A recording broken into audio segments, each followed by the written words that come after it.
कुछ लोग पूरी जिंदगी लगे रहते हैं कमाने के लिए।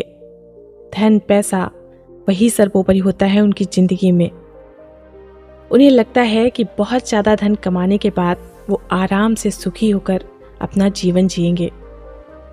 लेकिन वही धन, वही संपदा उनके बच्चों की लड़ाई का कारण बन जाती है। और वहीं दूसरी तरफ कुछ लोग अपना सब कुछ छोड़कर, अपना घर परिवार, अपनी धन संपदा सब कुछ पीछे छोड़कर संन्यास ले लेते हैं। उन्हें लगता है कि संसार को त्याग कर वो असल मुक्ति का रास्ता अपना सकते हैं, जीवन का असली सुख अनुभव कर सकते हैं। दोनों ही आदमी अपने अपने स्तर पर सुखी होने के लिए नाना प्रकार के प्रयास करते रहते हैं। एक धन संपदा इकट्ठा करता रहता है और वहीं दूसरा धन संपदा त्यागता रहता है। लेकिन सवाल ये है कि असली सुखी आदमी कौन है? वो जिसने धन संपदा इकट्ठा की या फिर वो जिसने धन संपदा त्याग दी? और अगर इन दोनों में से कोई नहीं, तो किस प्रकार का इंसान हमेशा सुखी रह सकता है? आज की बौद्ध कहानी जो मैं आपको सुनाने वाली हूं, उसमें आपको ऐसे तरीके पता चलेंगे जो एक आदमी को वास्तव में असली सुख का अनुभव करा सकते हैं। इन तरीकों से जीवन यापन करने से आपको असली सुख के बारे में पता चलेगा, असली आनंद के बारे में पता चलेगा, जिसे हम कहते हैं परमानंद। इससे पहले कि आप इस कहानी में खो जाएं, इस चैनल को सब्सक्राइब करना ना भूलें। तो चलिए कहानी शुरू करते हैं। जब किसी के घर में वैरागी मन का बच्चा पैदा हो जाए तो घर वालों को बहुत चिंता हो जाती है। घर वाले सोचते हैं कि इस संसार में कैसे जिंदा रहेगा, कैसे धन कमाएगा, कैसे अपना पालन पोषण करेगा। क्योंकि वैरागी मन का बच्चा अक्सर संसार से विरक्त ही रहता है। वैराग्य का मतलब ही अपनी मस्ती में खो जाना होता है। उसका इस संसार से कुछ लेना देना नहीं रह जाता। ऐसा ही एक बच्चा रामचंद्र का था। रामचंद्र एक गांव में रहा करते थे। उन्होंने अपने जीवन में बहुत धन संपदा कमाई। वो वहां के प्रतिष्ठित सेठ हुआ करते थे। लेकिन जब उनका पुत्र हुआ तो ज्योतिषियों ने बताया कि ये बच्चा आगे चलकर वैरागी हो जाएगा। वो ये सब धन संपदा त्याग देगा और ये धन संपदा यूं ही दान में चली जाएगी। ये सुनकर रामचंद्र बहुत ही चिंतित हो गया। जो धन संपदा उसने इतनी मेहनत से इकट्ठा की थी, वो यूं ही दान में चली जाएगी। उसका बेटा वैरागी हो जाएगा। आखिर ये धन संपदा मैंने किसके लिए इकट्ठा की है? इसका भोग कौन करेगा? ये सब सोचकर वो परेशान रहने लगा। लेकिन जैसे तैसे रामचंद्र ने ज्योतिषियों से कुछ तरीके पूछ लिए कि वो अपने बच्चे को कैसे वैरागी बनने से रोक सकता है। ज्योतिषियों ने भी उन्हें कुछ तरीके बताए जिसके द्वारा वो श्याम को, यानी उसका बेटा, उसको वैरागी बनने से रोक सके। धीरे धीरे समय बीतता रहा और दुनिया अपने चलन से चलती रही। श्याम धीरे धीरे बड़ा होने लगा और उसके पिताजी यानी कि रामचंद्र फिर से धन संपदा और ज्यादा बनाने में जुट गए। श्याम के पिता ने श्याम के लिए किसी भी चीज की कोई कमी नहीं छोड़ी थी। हर इच्छा उसकी पूरी होती थी। वो उसको सुखी रखना चाहते थे। वो चाहते थे कि मेरे बेटे को दुख का अनुभव ही ना हो, तो फिर वो वैरागी क्यों बनेगा? लेकिन जब श्याम 7 साल का हुआ तो एक दिन उनके द्वार पर एक बौद्ध भिक्षु पहुंच गया। वो वहां पर भिक्षा मांगने के लिए आया था, लेकिन श्याम उसके साथ घंटों बातचीत करता रहा। उसके पिता को जब ये पता चला तो वो श्याम को डांटकर उस बौद्ध भिक्षु से दूर लेकर चले गए। वो सोच रहे थे कि इन भिक्षुओं के पास बैठकर कहीं मेरे बेटे के मन में वैराग्य भाव ना आ जाए। इसीलिए उन्होंने बौद्ध भिक्षु को डांटकर वहां से भगा दिया और अपने बेटे को समझाते हुए कहा, बेटा, मैंने तुम्हारे लिए किसी चीज की कोई कमी नहीं छोड़ रखी है।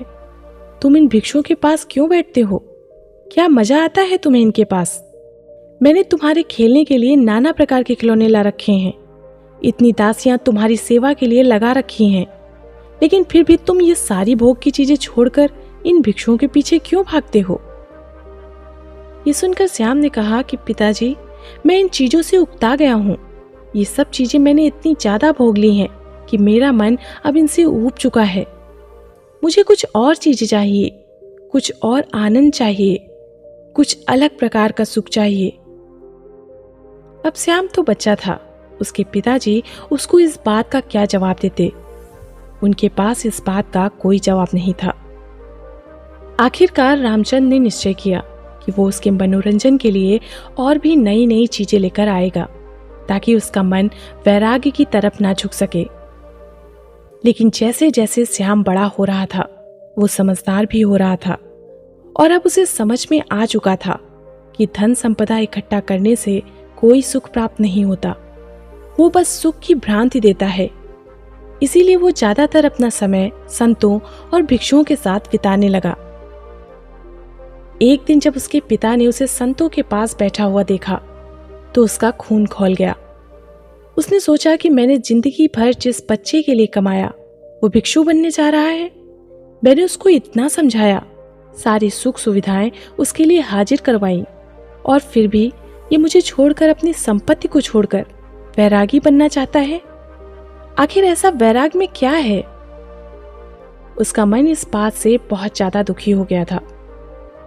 इसीलिए उसने गुस्से में अपने बेटे का हाथ पकड़ा और सीधा उसे अपने घर पर ले गया। घर जाकर रामचंद्र ने अपने बेटे के चेहरे पर एक थप्पड़ मारा। गाल पर थप्पड़ पड़ते ही उस कोमल स्वभाव श्याम की आंखों से आंसू टप टप करके नीचे रामचंद्र के पैरों पर गिरने लगे। इसके बाद रामचंद्र को एहसास हुआ कि उसने बेवजह ही बिना कोई बात के अपने बेटे को यूं ही थप्पड़ मार दिया। उसने अपने बेटे को समझाते हुए कहा, मैं तुम्हारे आगे हाथ जोड़ता हूं। मैंने ये धन संपदा इसलिए इकट्ठा नहीं की कि ये दान में चली जाए। मैं चाहता हूं कि तुम इसका सुख भोग करो, तुम मेरी संपत्ति को भोगो। तुम्हारे अलावा मेरा है ही कौन? इस संपत्ति का मालिक कौन बनेगा? और यही असली सुख है। पूरी दुनिया धन के पीछे भाग रही है और तुम्हें ये धन विरासत में मिल रहा है, इसका भोग करो। तुम क्यों वैराग्य की तरफ जा रहे हो? ऐसा क्या है भिक्षुओं में, ऐसा क्या है उन संतों में जो इस खजाने में नहीं है, जो इन नाना प्रकार के भोग की वस्तुओं में नहीं है? आखिर ऐसा क्या है वैराग्य में?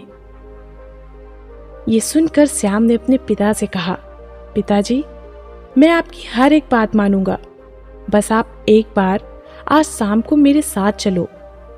आज एक बहुत ही अच्छे संत का वक्तव्य होने वाला है। वो सत्संग करने वाले हैं, उपदेश देने वाले हैं ज्ञान का। आप एक बार उस ज्ञान का उपदेश सुन लीजिए, फिर उसके बाद आप जो भी कहेंगे मैं आपकी हर आज्ञा का पालन करूंगा। पर आज शाम सिर्फ मेरे कहने से आप ये उपदेश सुन लीजिए। ये सुनकर रामचंद्र जोर जोर से हंसने लगा। उसने कहा, ये कौन सी बड़ी बात है, मैं सुन लेता हूँ प्रवचन। बताओ किस संत का सुनना है, लेकिन उसके बाद अपना वादा याद रखना। देखो श्याम, सिर्फ तुम्हारे कहने भर से मैं उस संत का प्रवचन सुन लूंगा, अन्यथा मुझे इन संतों के प्रवचन में कोई भी मजा नहीं आता है। ये सुनकर श्याम ने हाँ में सिर हिला दिया।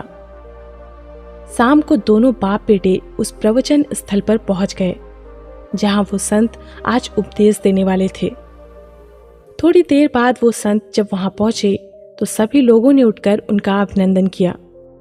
उसके बाद संत ने कहना शुरू किया कि संतोष का फल बहुत मीठा होता है। जो आदमी संतोष का फल चख लेता है उसके मन में अपार शांति का उदय होता है। इंसान को जो कुछ भी मिला है उसी में उसे संतोष करने का अभ्यास करना चाहिए। कोई आदमी गरीब है तो कोई आदमी अमीर है, लेकिन दोनों में ही ज्यादा धन पाने की इच्छा है, ज्यादा धन पाने की लालसा है, तो दोनों में अंतर क्या हुआ? लेकिन जो इंसान जितना है उसी में संतोष करना सीख लेता है तो उस इंसान ने परमात्मा की तरफ अपना पहला कदम बढ़ा दिया। तभी वहीं पर सभा में एक विकलांग आदमी बैठा हुआ था। उसने तत्क्षण उस संत से पूछा, हे महात्मन, आप कहते हैं कि संतोष रखिए, मैं किस प्रकार संतोष रखूं? मुझे भगवान ने क्या दिया है?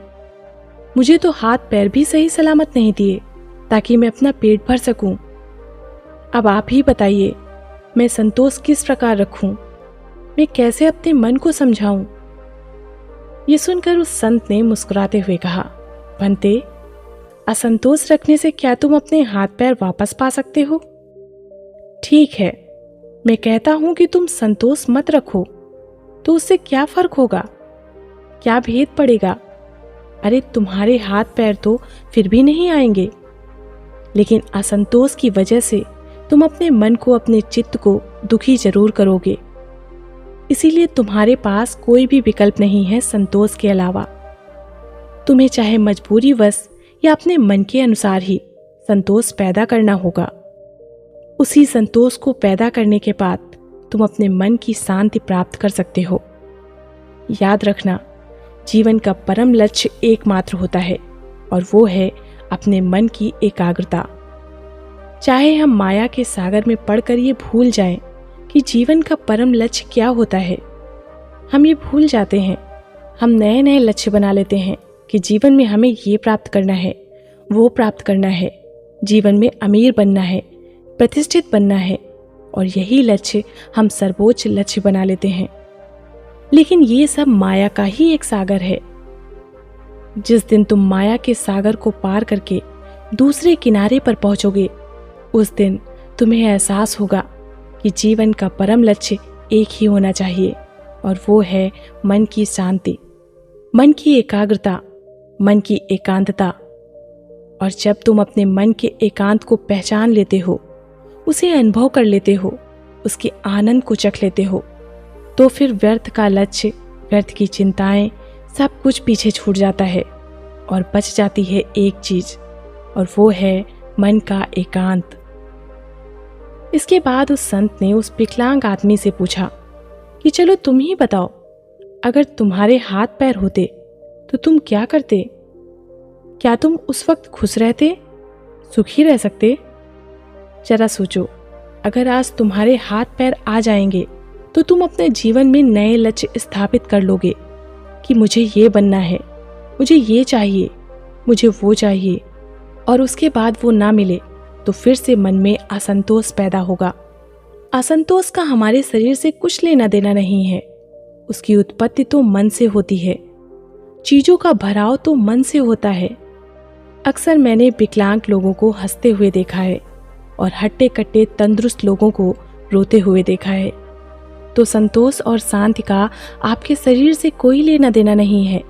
अपने मन को परिपक्व कीजिए, अपने मन को समझाइए, विवेक पैदा कीजिए कि माया के सागर को पार करके मन की शांति तक कैसे पहुंचना है।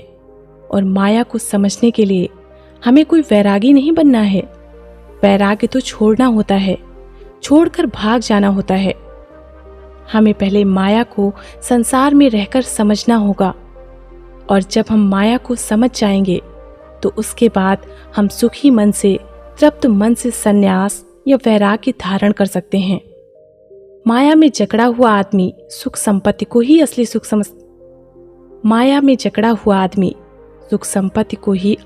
समझता है। संपत्ति, धन, प्रतिष्ठा, यही उसके लिए सर्वोच्च होते हैं। लेकिन अगर वो अपना विवेक माया से कभी ऊपर उठा पाया तो वो ये जरूर एहसास कर पाएगा कि असली सुख और असली आनंद का इस धन संपदा से कोई लेना देना नहीं है। वो तो निरंतर है। वो परमानंद तो किसी चीज से जुड़ा हुआ नहीं है। वो तो सिर्फ परमात्मा के लिए है, उस शाश्वत सत्ता के लिए है जो उसको माया से पार उतार रही है। प्रभु का स्मरण या कहें कि ध्यान, ये दोनों चीजें आपको माया से ऊपर उठाकर एक नया नजरिया प्रदान करती हैं, और वही नजरिया परमानंद का होता है। ध्यान और प्रभु के स्मरण के अलावा अगर हम प्रेम का रास्ता चुनते हैं, दिव्य प्रेम का, तो भी हम उस परमानंद को हासिल कर सकते हैं। और प्रेम का रास्ता ध्यान के रास्ते से कहीं आसान है। इसीलिए दिव्य प्रेम का अभ्यास कीजिए। वो प्रेम जो किसी चीज से जुड़ा हुआ नहीं है, जो स्वतंत्र है, जो आजाद है, जो सभी प्राणी मात्र के लिए है। 3 रास्ते हैं जो माया से ऊपर उठाकर परमानंद की स्थिति प्रदान करते हैं, और वो हैं ध्यान, प्रेम और प्रभु का स्मरण। आप कोई भी रास्ता अपना सकते हैं। सभी रास्ते एक ही मंजिल पर पहुंचते हैं। आज की युवा पीढ़ी अक्सर अपना समय गीत सुनने में लगा देते हैं। फिल्मी गीत, सिनेमा इत्यादि में अपना समय बिता देते हैं। लेकिन हमारे पूर्वज हुआ करते थे जो सुबह और संध्या दोनों वक्त आरती और भजन किया करते थे। ढोल बजाते थे, कुछ लोग गाते थे और साथ में मिलकर भजन कीर्तन किया करते थे। सत्संग होता था।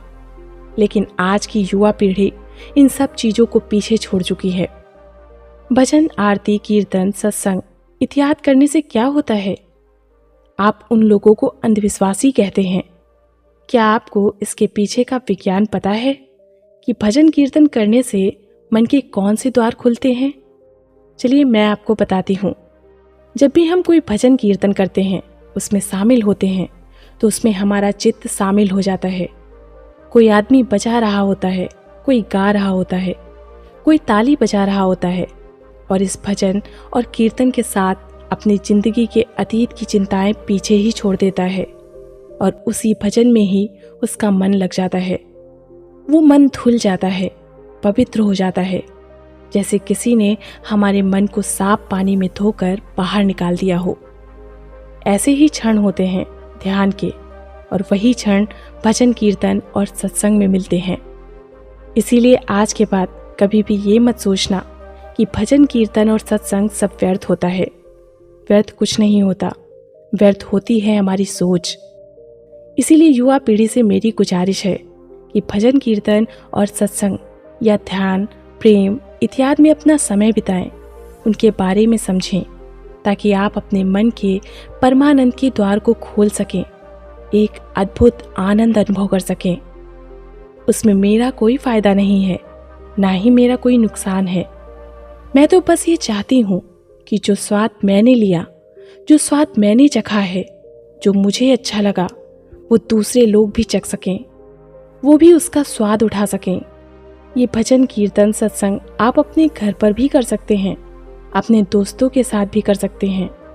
जो समय आप गप्पे लड़ाने में लगाते हैं, वही समय आप कुछ नई कला सीखने में लगा सकते हैं। आप ढोल बजाना सीख सकते हैं, आप कोई भजन याद करके उसको गाना सीख सकते हैं। इससे आपकी कला तो निखरेगी ही, साथ ही आपके मन भी धुल जाएंगे। उनको एक अभूतपूर्व शांति का अनुभव होगा, एक प्रेम का उदय होगा, परमात्मा का द्वार खुलेगा। आखिर में मैं एक बात कहना चाहती हूँ, अमीर और गरीब दोनों में कोई भेद नहीं है, जब तक आदमी माया के सागर को पार करके परमानंद की अनुभूति नहीं ले लेता। और जिस आदमी ने परमानंद की अनुभूति ले ली, ना तो वो गरीब रहता है और ना ही वो अमीर रहता है।